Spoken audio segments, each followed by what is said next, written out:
Assalamualaikum warahmatullahi wabarakatuh. Salam sejahtera bagi kita semua. Perkenalkan, saya Danun Mahesa Prabowo Putra, dosen tetap program studi teknik mesin, jurusan teknik industri, perguruan tinggi Universitas Jenderal Sudirman. Dalam rangka proses sertifikasi dosen, saya menyusun dokumen pernyataan diri untuk unjuk kerja Tridharma Perguruan Tinggi pada bidang pengajaran. Melalui dokumen ini, saya sampaikan bukti kinerja pengajaran yang relevan dengan standar nasional. Dalam penyusunan dokumen pernyataan diri PDD UKTPT, saya akan mempresentasikan capaian unjuk kerja Tridharma pada bidang pengajaran, khususnya dalam pengampuan mata kuliah Manajemen Energi Industri dengan bobot SKS 2 SKS. Mata kuliah ini membangun kompetensi mahasiswa dalam analisis peraturan manajemen energi industri, teknik pengukuran energi panas dan listrik, optimasi efisiensi sistem pembakaran motor listrik dan tungku induksi, penyusunan audit energi berupa intensitas konsumsi energi atau IKE, benchmarking, dan baseline energi. Mata kuliah manajemen energi industri dengan bobot 2 SKS ini dirancang dalam 16 kali pertemuan, di mana 14 kali pertemuan berupa perkuliahan tatap muka, 1 kali pertemuan ujian tengah semester, dan 1 kali pertemuan ujian akhir semester. Metode pembelajaran yang digunakan dalam mata kuliah ini adalah pertemuan tatap muka, grup diskusi, dan pemecahan masalah studi kasus. Capaian pembelajaran diukur melalui 2 capaian pembelajaran lulusan. Yang pertama, CPL 3, mampu merancang eksperimen dan menganalisis data pendukung keputusan ke teknik industrian. Dan CPL 4, mampu menyelesaikan permasalahan rekayasa kompleks di bidang teknik.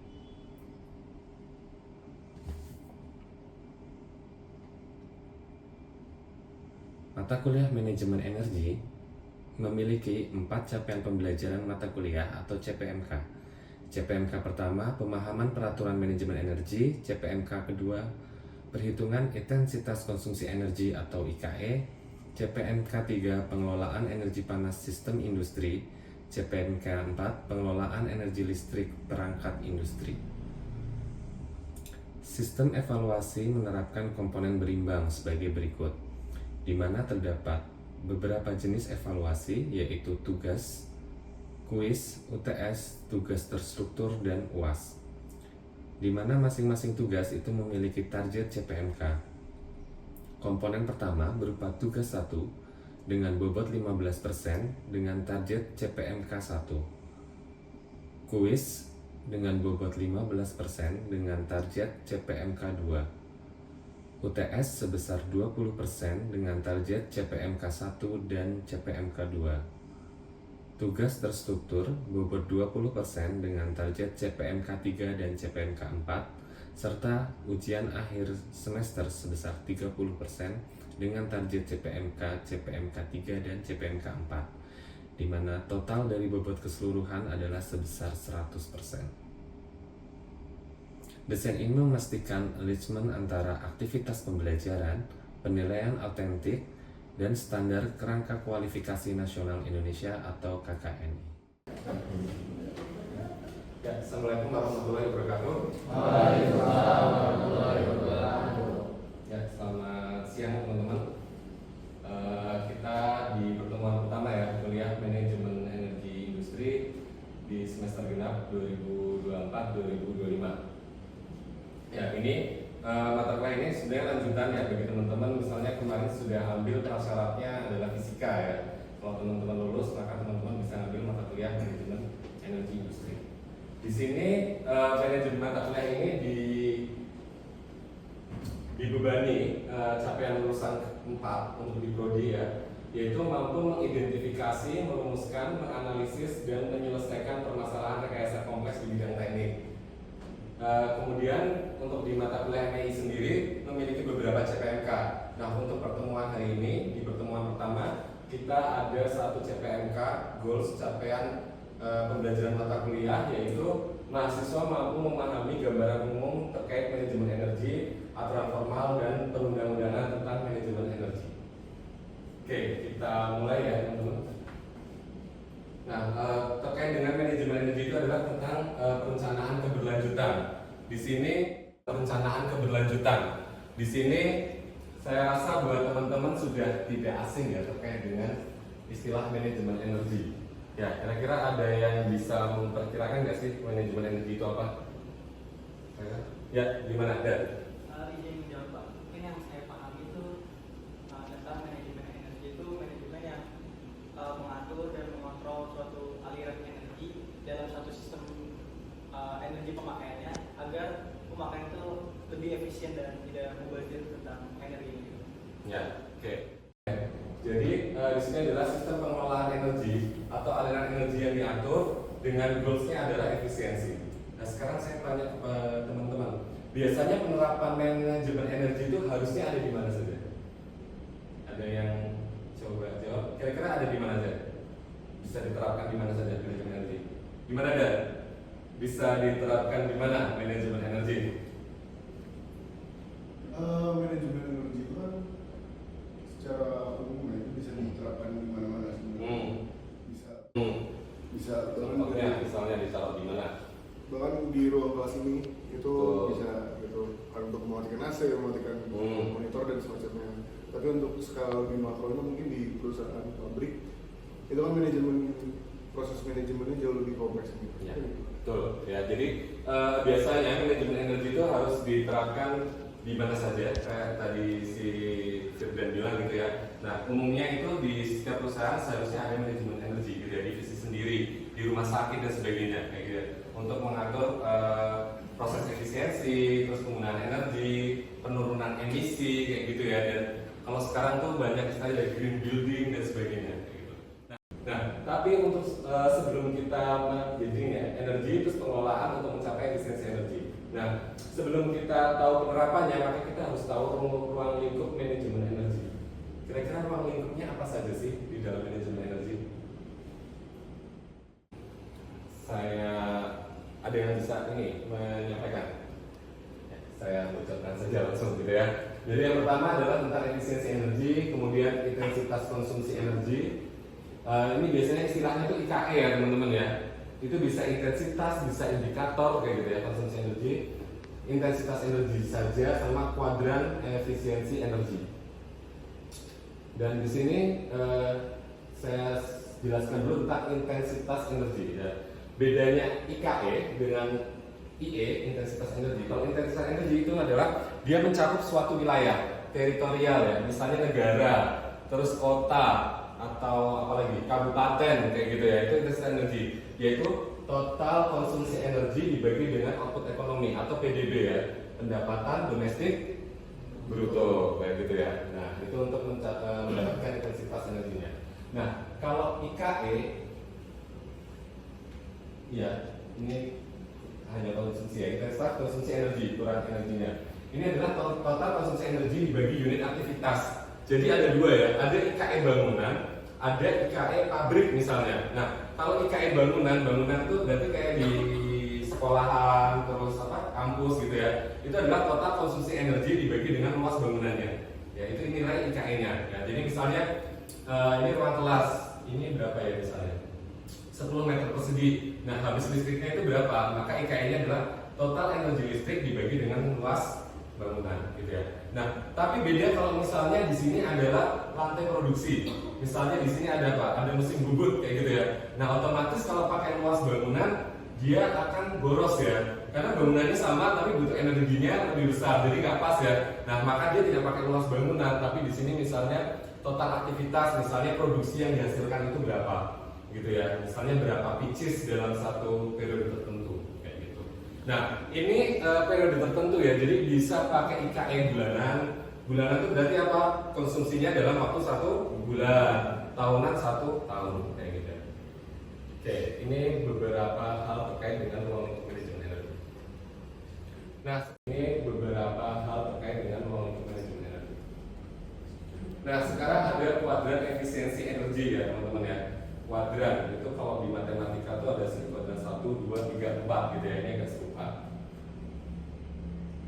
Nah, kuadran ini adalah untuk menentukan posisi di mana posisinya itu dia efisiensi, konservasi, penghematan atau pemborosan. Nah, cara bacanya di sini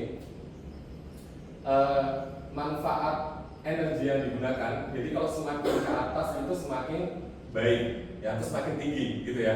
Nah ini jumlah total energi yang digunakan atau yang dikonsumsi. Berarti semakin ke kanan gitu ya, kanan ya.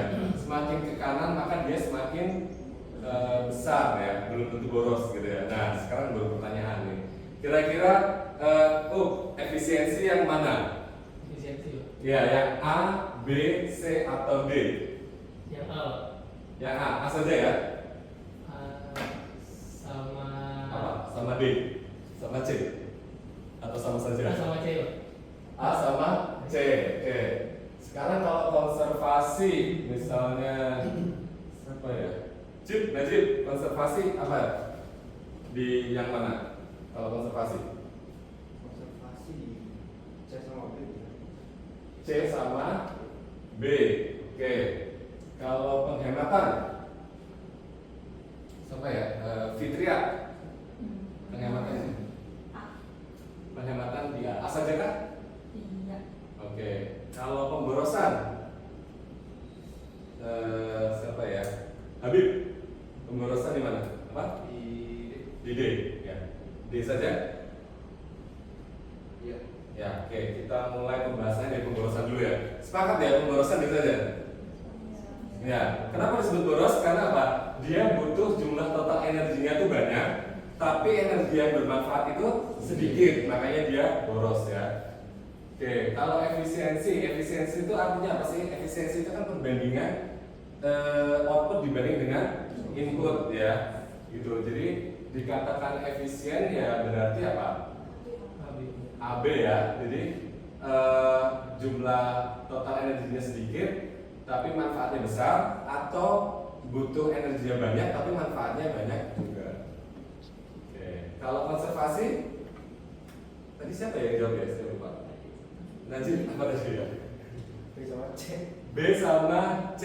Nah, kalau konservasi itu artinya adalah dia menghemat penggunaan energi, ya. Jadi berapa ya Pak? Berarti dia ada di A dan C. Ya. Kalau B itu tadi maksudnya efisien ya, karena dia pakainya banyak. Jadi yang penting kalau konservasi itu sedikit, entah nanti hasilnya baik atau kurang, itu konservasi ya, karena mengurangi konsumsi itu tadi. Oke, kalau penghematan sudah pasti A gitu ya, pemborosan B. Oke, sampai di sini cukup paham ya terkait efisiensi, konservasi, lalu penghematan dan pemborosan. Mungkin ada pertanyaan? Masih aman? Aman ya? Oke. Ya, selanjutnya keberlanjutan dalam konteks manajemen energi ya. Di sini yang dimaksud keberlanjutan itu adalah penggunaan energi secara bijak ya, sehingga tidak mengakibatkan generasi selanjutnya itu kekurangan, gitu ya. Jadi tidak. Contoh misalnya kita tahu bahwa misalnya batu bara di Indonesia kemarin itu diperkirakan kalau tidak ditemukan tambang baru misalnya ya, dia akan habis dalam sekian tahun. Nah, sebagai bentuk tanggung jawabnya berarti apa? Kita berusaha mengalihkan gitu ya penggunaan batu bara ke sumber daya lain kayak gitu ya. Atau itu yang pertama, yang kedua tuh bisa jadi cari sumber batu bara yang lain gitu ya untuk ditambang kayak gitu. Oke, nah prinsip utamanya itu ada 3 ya, tetap efisiensi energi, penggunaan sumber daya terbarukan, lalu pengurangan emisi gas dan perlindungan di lingkungan. Ya, pilar keberlanjutan ada teknologi, sosial, dan politik. Teknologi itu berarti apa? Teman-teman menggunakan teknologi yang ramah lingkungan. Contoh misalnya lampu, teman-teman ingat nggak lampu pijar? Ya, itu warnanya apa itu? Apa? Kuning kan? Nah, itu panas yang ditimbulkan besar apa sedikit itu? Ya, makanya kadang dipakai buat apa? Manasin ayam ya. Maksudnya manasin ayam hidup gitu ya, biar tetap hangat gitu ya. Nah, itu kan sebetulnya apa? Dia membutuhkan energi besar ya. Makanya sekarang udah jarang dipakai di bangunan. Kalau sekarang tuh ada banyak lampu ya, LED gitu ya. Nanti ada teknologi apa? Nah, jadi itu adalah yang dimaksud dengan pilar teknologi. Pilar sosial ya, energi yang mudah dijangkau oleh siapapun ya. Makanya ini masuk dalam Sustainable Development Goals gitu ya, bahwa energi bersih yang terjangkau ya, bisa dijangkau oleh siapapun. Dan yang terakhir masalah politik, yaitu regulasi energi yang sesuai dengan tujuan penggunaan. Nah, Contohnya apa sih penerapannya di Indonesia? Panel surya gitu ya. Panel surya itu terjadi perubahan yang dulu dibatasin hanya maksimal sekian watt gitu ya, sekarang sudah diperluas. Jadi sudah boleh lebih besar lagi untuk skala rumahan dan sebagainya. Nah, itu salah satu wujud pengolahan manajemen energi gitu ya di pilar politik. Ya, kalau faktor utama tadi dalam keberlanjutan energi ada 3 apa aja misalnya? Ya, silakan Beda. Saya juga Pak. Mungkin kalau faktor utama, saya ingin mulai ke prinsip utama tadi sih Pak. Yang pertama mungkin yang konservasi energi, jadi untuk mengurangi konsumsi energi bisa melalui efisiensi atau ya perilaku untuk mengurangi konsumsi energi. Terus selanjutnya mungkin masih berhubungan dengan konservasi energi itu pengurangan emisi gas Pak. Untuk isu perubahan iklim. Ya, net zero emission ya. Ya, baik. Betul, yaitu ada konservasi, kemudian tapi jangan lupa pengembangan energi terbarukan kayak gitu ya. Dan yang terakhir tentang pengurangan emisi ya. Karena sebagai adaptasi sosial terkait dengan konsumsi energi gitu ya. Terkait konservasi energi yaitu tadi mengurangi konsumsi gitu ya. Kan tadi kita sudah sama-sama tahu ya, konservasi itu adalah mengurangi kebutuhan tentang energi gitu ya. Cuma memang kadang ada beberapa hal yang tidak bisa kita hilangkan atau kurangi. Contohnya apa? Kebutuhan apa? Energi apa? Oke, fosil itu jadi apa? Energi apa sih yang kita nggak bisa tanpa itu? Kalau dari sekarang terus listrik gitu ya. Nah, tapi kan jadi bukan berarti terus akhirnya jadi kita nggak pakai listrik gitu ya, pakai teplok lagi atau apa kayak gitu ya. Teplok tahu teplok sentir, dian dan sebagainya gitu ya, banyak istilahnya ya. Kayak itu. Nah, maka kita pengembangan energi terbarukan ya, biar bisa teralihkan yang tadinya harus pakai batu bara bisa dialihkan dengan angin, dengan surya, dengan geotermal, dengan air kayak gitu ya. Lalu yang terakhir salah satu goalnya adalah penurunan emisi gitu ya. Contoh misalnya kendaraan dengan bahan bakar langsung fosil dengan kendaraan berbahan bakar listrik, maka emisinya akan lebih besar ya fosil ya. Kalau kita lihatnya di motornya, nah itu salah satu contoh penurunan emisi gitu ya. Oke, alur pengelolaan isu manajemen ya. Jadi di sini kita bisa melalui FGD ya, fokus untuk diskusi gitu ya, di dalam seminar gitu. Lalu konsultasi terhadap praktisi manajemen energi. Lalu kita melakukan benchmarking atau studi banding. Jadi misalnya nih kamu sudah ngitung IKE kampus gitu ya. Terus jangan cukup dengan oh iya sudah bagus kok kayak gitu ya. Tapi coba kita benchmarking dengan kampus yang sekelas gitu ya, sama dengan volume ruangan hampir sama dan sebagainya. Oh ternyata betul lebih bagusan kita gitu ya, IKE-nya dia lebih tinggi misalnya. Tapi kalau ternyata kita lebih rendah, kalau ternyata kita yang lebih tinggi, maka kita akan banyak belajar. Oh ternyata bagaimana sih pengelolaan manajemen energi di sana gitu ya, untuk bisa tercapai IKE demikian. Gitu ya. Lalu bikin petunjuk dan info teknis, lalu balik lagi. Ya, jadi pembelajaran berlanjut gitu ya. Habis itu melalui FGD lagi, terus pengelolaan lagi, perbandingan lagi. Baik, di sini adalah tujuan pengelolaan isu manajemen energi ya. Di sini dia memperkenalkan manajemen energi, membangun kesadaran tanggung jawab dan kepedulian, serta memotivasi keterlibatan aktif seluruh karyawan gitu ya. Jadi tim manajemen energi tidak hanya misalnya mengganti lampu menjadi hemat energi dan sebagainya, dia harus sosialisasi. Ada beberapa aturan-aturan yang tidak terkait dengan teknologi. Contoh misalnya menyalakan AC maksimal di 26 derajat Celcius misalnya. Itu masih panas ya kalau 26 ya. Misalnya berapa? 24 ya, 24 atau 23 dengan suhu ruangan. Terus misalnya menyalakannya cukup 30 menit sebelum jam karyawan datang kayak gitu ya. Atau setiap karyawan pulang itu dimatikan, misalnya ada dengan stiker-stiker misalnya sudah tidak perlu dimatikan dan sebagainya kayak gitu ya.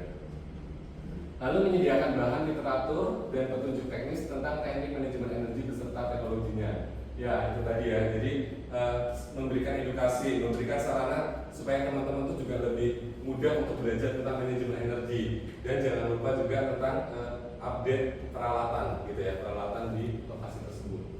Kemudian membantu memfasilitasi karyawan atau departemen untuk mengimplementasikan manajemen energi, lalu mengintegrasikan manajemen energi agar menyatu dalam keseluruhan aktivitas perusahaan. Oke, ini langkah-langkah manajemen energi ya, dibagi menjadi dua. Yang pertama adalah merumuskan implementasi, yang kedua mengevaluasi dan monitoring implementasi. Dalam merumuskan itu ada tiga, yaitu penilaian, penetapan tujuan, dan strategi. Ya. Mungkin apa berarti? Kalau misalnya penilaian itu sebenarnya apa sih? Cek gitu ya. Kita melakukan audit dulu gitu ya, dinilai dulu nih udah sampai kondisinya ada di angka berapa sih gitu ya, tingkat borosnya atau tingkat efisiensinya. Lalu setelah itu menetapkan tujuan. Tujuannya apa?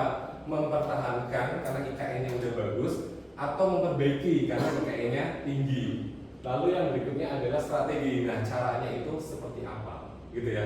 Jadi tadi misalnya Rauf gitu ya, mengaudit gitu, ternyata kampus ini IKN-nya 210 kayak gitu. Terus habis itu menetapkan tujuan, 210 setelah dilakukan benchmarking ternyata itu baik gitu. Berarti tujuannya bukan untuk menurunkan lagi ya. Kalau menurunkan lagi malah jadi tidak efektif bekerja ya. Nanti ngajar harus gelap-gelapan gitu ya. Karena Rauf punya target mau menurunkan gitu ya. Jadi kalau sudah efisien ya jangan diturunkan, tapi memang dipertahankan. Nah, cara mempertahankan, ternyata kondisinya belum ada peringatan loh, misalnya mematikan ketika tidak perlu. Nanti dibikin ada, biar orang lebih aware lagi gitu ya. Jadi biar habitnya terus terjaga dengan aturan. Nah setelah itu, ya itu dari penetapan strateginya. Nah jangan lupa tahapannya itu siklus gitu ya. Lalu melakukan evaluasi dan monitoring implementasi tadi. Jadi sudah dikasih stiker, apakah itu stikernya dilakukan atau enggak gitu ya oleh pengguna ruangan. Ya, sekarang manfaat umum untuk program manajemen energi. Kira-kira apa aja sih manfaatnya? Ya, silakan. Energi. Kira-kira apa aja sih manfaatnya? Ya, silakan Kosi. Mungkin izin menjawab dong. Ya. Untuk manfaat umum dari manajemen energi yang saya ketahui, secara umum itu untuk meningkatkan keuntungan, mengurangi biaya operasional dan produksi, dan mengurangi dampak dari lingkungan yang ada. Oke, ya, itu lihat kurang lebih seperti itu. Jadi udah pasti meningkatkan keuntungan karena dengan turunnya konsumsi energi otomatis bebannya berkurang ya, biaya beban. Kemudian menurunkan biaya itu sama juga menurunkan biaya operasional dan produksi, kemudian perbaiki produk atau pelayanan, lalu mengurangi dampak lingkungan. Karena apa? Otomatis emisinya turun gitu ya, karena kan energi menimbulkan emisi ya beberapa. Ya, ini manfaat perencanaan jangka panjang itu ada keamanan energi, kemudian bisa pengurangan biaya dan perlindungan lingkungan. Oke, ini ada beberapa elemen utama di dalam proses sistem manajemen energi. Yang pertama adalah energy policy, yang kedua energy planning, yang berikutnya implementasi dan operation, dan checking. Ya.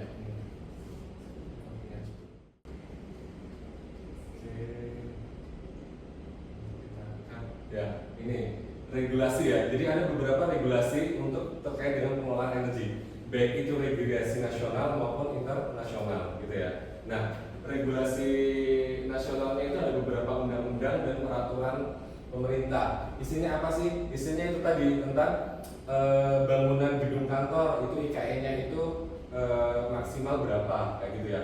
Bahkan di situ dijabarkan misalnya ruang resepsionis berapa luasan berapa meter itu pencahayaannya maksimal sekian flux kayak gitu ya. Jadi nanti teman-teman bisa melakukan audit apakah sudah sesuai atau belum. Jika belum sesuai maka tadi dibuatlah strategi ya untuk penurunan, yaitu misalnya pengurangan lampu dan sebagainya. Nah, untuk regulasi internasionalnya ada ISO 5001 dan International Energy Agency gitu ya. Nah, kalau ISO 5001 itu yang sangat dipakai ya, selalu dipakai di manajemen energi ya. Karena di dalamnya ada istilah PDCA. PDCA itu apa? Apa?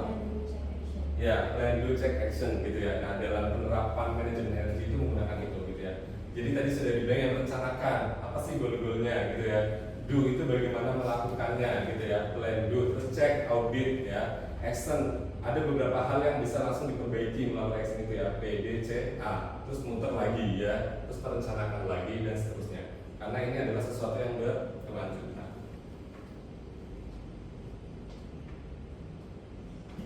Oke, di sini ada langkah-langkah perencanaan ya.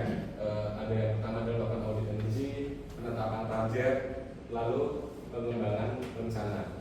Nah, perencanaan energi itu adalah yang pertama energy review atau kita bisa sebut dengan audit energi ya. Sehingga kita punya baseline energi. Contoh misalnya gini, kita industrinya tekstil, sementara secara regulasi belum ada itu standar IKN untuk tekstil misalnya. Nah, maka kita bikin namanya baseline energy. Jadi itu baseline sebagai dasar di tahun tersebut gitu ya. Nah, terserah kalau misalnya itu tidak mengganggu di biaya gitu ya. Ya berarti jadi baseline jangan sampai lebih dari itu kayak gitu ya. Jadi harus kalau nanti dapat lagi misalnya di tahun berikutnya dibikin lagi nih, oh ternyata bisa turun gitu ya, dan tidak ada dampak apapun gitu ya. Ya berarti baseline-nya berubah jadi ya bawah tadi. Tapi kalau misalnya ternyata dia jadi naik, ya berarti perencanaannya adalah menurunkan IKN itu tadi ya, biar dekat dengan baseline. Lalu indikator kerja. Nah ini yang terakhir tentang proses checkingnya ya. Di situ ada proses monitoring, terus pengukuran dan analisa, lalu koreksi, internal audit. Setelah itu ditemukan beberapa permasalahan, lalu lakukanlah perbaikan dan pencegahan. Dan itu adalah siklus yang berulang ya, dimonitoring lagi dan seterusnya. Oke, demikian pertemuan pertama hari ini. Apakah ada pertanyaan dari teman-teman? Cukup ya. Baik, dari saya cukup. Terima kasih. Kita tutup pertemuan pada sore hari ini. Saya tutup. Wassalamualaikum warahmatullahi wabarakatuh. Waalaikumsalam.